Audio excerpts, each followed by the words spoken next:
primeira experiência que eu fiz foi a experiência de todo moleque, de todo menino negro aí de Salvador, da área onde eu morava, porque eu nasci num bairro, Massaranduba, que compõe o que no passado chamavam de Alagado de Salvador, que era um conjunto de casas de palafitas. Era uma área muito pobre e Irmanduce iniciou sua missão aí, próximo de nós.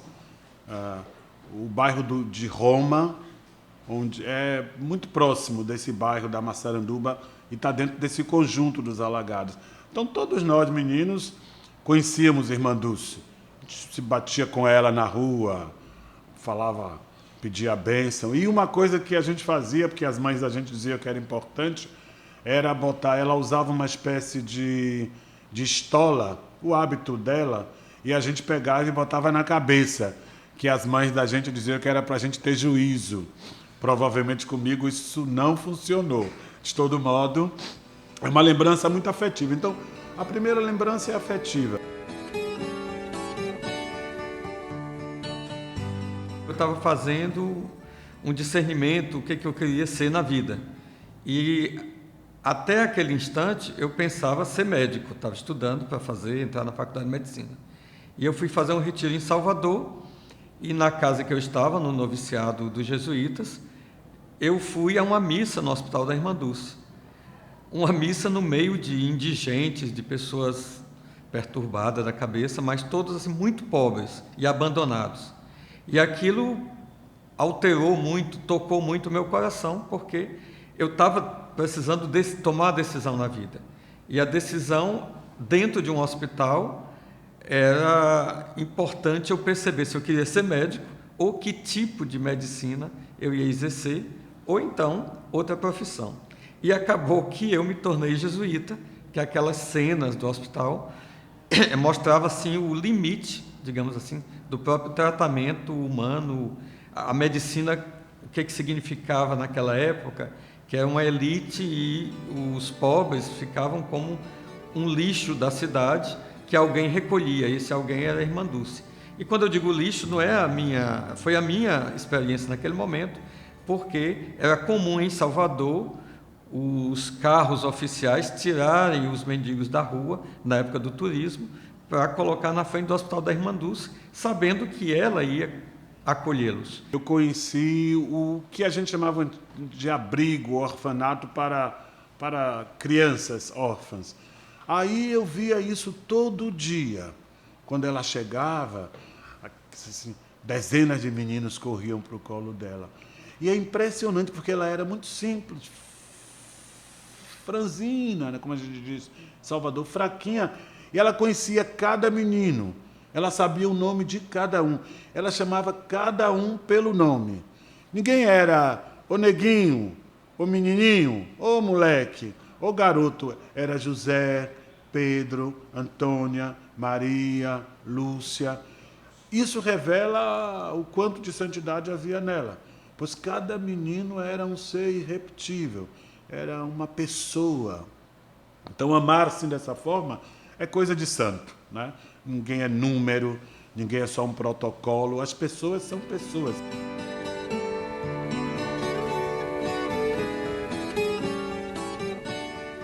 Eu era garoto, 1978, a gente éramos noviços da Companhia de Jesus, não estava iniciando o processo de formação nosso da Companhia de Jesus. Eu era um jovem negro da periferia de Salvador que estava iniciando a minha caminhada como jesuíta. Fazia parte da experiência do jesuíta um mês de voluntariado no Hospital da Irmanduce. E aí, trabalhando no hospital, nós encontramos com ela, que, por sinal, estava num momento muito frágil. Ela passava a noite no balão de oxigênio e de manhã se levantava e ia percorrer o hospital. Era muito exigente, uma voz frágil, mas firme. Por quê? Porque ela não tolerava nenhum maltrato, nenhum descaso aos doentes, aqueles que estavam no hospital. E havia muita gente, inclusive abandonada pela família, a família deixava lá, e nunca mais ia lá, né? Então a pessoa ficava sem conhecer ninguém em Salvador e acabava vivendo o resto da vida e até morrendo lá. Então era assim uma experiência muito marcante e ela estava por trás e pela frente de tudo isso. O significado dela, assim, para mim, para a maioria de nós baianos, é que é uma mulher. Salvador já foi chamada da cidade das mulheres. Então é uma mulher. É a primeira santa, genuinamente brasileira, é uma mulher baiana de Salvador, que é uma cidade onde o sincretismo, isso é, a capacidade de dialogar, de conversar entre os diferentes, tem sido uma marca. Deus sabe o que faz. Escolhe a primeira santa, uma mulher simples como a maioria das mulheres do povo. Depois, o amor dela pelos pobres. Essa tem sido uma característica da santidade. Não tem santidade do ponto de vista bíblico-teológico sem amor aos pobres. Então é bom, nesse mundo onde as desigualdades são tão grandes, nesse mundo onde as injustiças são tremendas, onde um grupo cada vez menor se apropria da riqueza que pertence a todos, gerando, né, o fosso de desigualdade que a gente conhece, ter uma santa em pleno século XXI, que é oferecida como modelo porque ela soube se debruçar sobre os pobres, os pequenos. Santa Dulce dos Pobres é importante para o mundo inteiro, para o Brasil, para o Nordeste, para cada um de nós. Uma santa bem brasileira, nordestina, frágil, né? E que mostrou uma força, que a fragilidade física não significa que a pessoa não pode fazer nada. E ela superou toda a fragilidade e mostrou uma força maior que ela, né? E ela conseguiu, com isso, criar uma obra, digamos assim, enorme, mobilizando tanta gente. Para o Brasil de hoje, também é muito importante, onde há discriminação contra nordestinos, contra as mulheres, contra os negros, contra os mendigos da rua, contra as pessoas, enfim, uma certa aversão da pobreza, essa chaga brasileira que não consegue ver nos próprios brasileiros um semelhante, um irmão, que não supera a marginalização, né? Agora nós temos uma santa forte, né, que mostrou sua força, protegendo e dando dignidade àqueles que são mais frágeis ou empobrecidos da sociedade.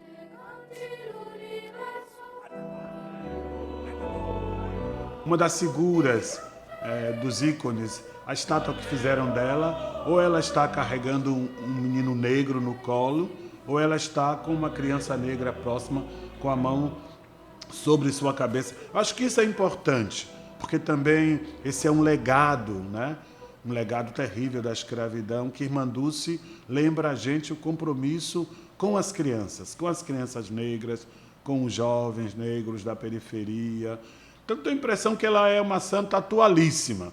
Quer dizer, o amor aos pobres, dedicar-se aos outros, encontrar no serviço aos outros um sentido para viver, isso é a santidade. E isso toca em qualquer época. Assim foi a vida de Irmã Dulce, né? E ela me tocou muito nesse pouco tempo que eu tive contato com a obra dela, com aquilo que saía das mãos dela, com aquilo que ela fazia em Salvador. E hoje, esse patrimônio, né, de uma santa brasileira e nordestina é um exemplo para o mundo inteiro, segundo o gesto que foi feito de reconhecimento da Santa Dulce dos Pobres. Então, que nós possamos seguir as grandes lições de Irmã Dulce e também encontrar o nosso caminho de santidade, que pode ser pela fragilidade, mas capaz de fazer grandes gestos em relação àqueles que são fragilizados pela vida.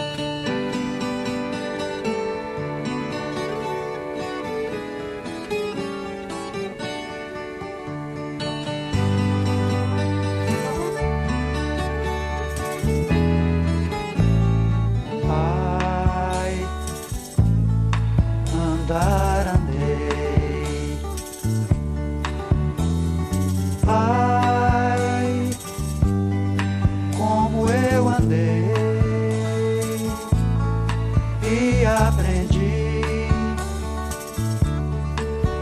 da nova lei. Alegria em nome da